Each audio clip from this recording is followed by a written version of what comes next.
Welcome to another missionary podcast from Fellowship International Mission. I'm Paul Barreca, the director of FIM, and wanted to share with you today with a very special missionary couple that's here with us. Many times we'll be interviewing couples and missionaries that are serving in what we might call restricted access countries or creative access countries. What that means is that security might prohibit them from being identified on something as public as the internet, where names or countries can be easily searched, and for their protection, also for their effectiveness in the area in which they serve. We're going to share these podcasts without their names or faces identified with it. They're certainly not ashamed of the gospel. They preach and share in churches here in America. They send newsletters and all of those kinds of things. But for something that might get out into the public in another way, we want to be very careful about that. But we have one of those missionary couples with us here today, and we're very happy to have them. We just had a wonderful interview with them here in the home office of FIM in Allentown. And I'm just going to ask, how did you receive your calling, and how did God lead you to this full-time task of sharing the gospel in a foreign country? Oh, thank you so much. Even before we married, we both felt that the Lord wanted us to respond in this call to missions. And my wife felt it very strongly, and we made that decision before we married. But we waited 17 years before the Lord actually did it. And when that time came, it was very exciting to us because suddenly every door seemed to open all at the same time. We met FIM and absolutely thought this was a perfect mission board for us, and that the exact style of ministry and the way that the board relates to their candidates definitely was a huge draw for us. And so we joined very gladly and have been very happy to be here ever since. To the particular country that God called us to, we actually got involved with this country through English classes that we were teaching in our home. And we had been teaching English classes for the opportunity to share the gospel for a number of years. And then, one day we had heard that foreign students tend to come to the United States, and 80 or 90% of them will spend their entire academic careers here, only to return to the countries without ever once having dinner with an American family. And we thought, wow, what an opportunity. And so we changed the name of our English class to Dinner with an American Family. And after that, we never had a shortage of students. Several of the students that came to these English classes were from the country where we now serve. And not only did several of them come to Christ, but some of them even invited us to go and visit that country. And when we visited that country, we were rather amazed at what was going on and what God was doing there at that time. And the Lord began using that to show us that He wanted us there. And we got a lot of confirmation through the many, many doors that opened after that. So it's interesting. Some students might go to Bible college because they are intent on serving the Lord as a pastor or missionary.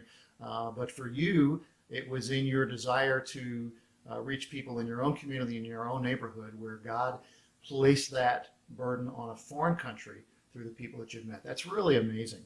Let me ask you also just something about the country in which you serve. It is, I'll just say two things about it. It is very unevangelized, and there are portions of it that are very remote.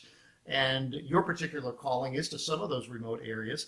How do you share the gospel? What do you do that you're able to share the gospel? What methods or tools are you using that make the sharing of the gospel so effective?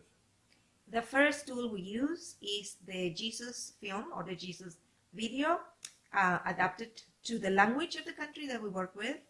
And these are very good opportunities to meet great numbers of people in those showings in remote villages and remote areas.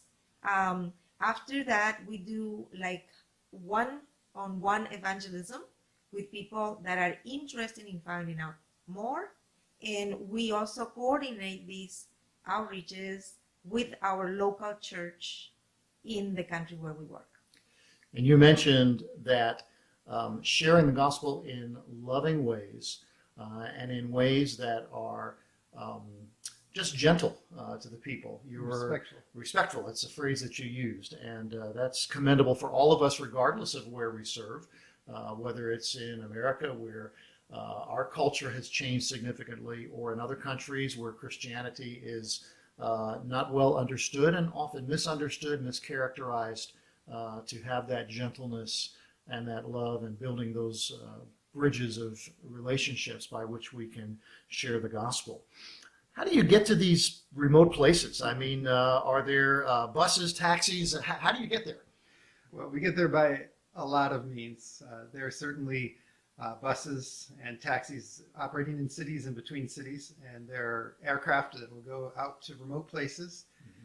There are Jeeps that can be rented and acquired. But to get out to where things are really remote, to get out to where people really are still first contact when it comes to evangelism, you need to walk. There is no other way. Generally, where there's modern transportation available, there are already churches. There are already outreach efforts going on. But in this particular country, there are large areas representing millions of people that really know nothing about Christianity.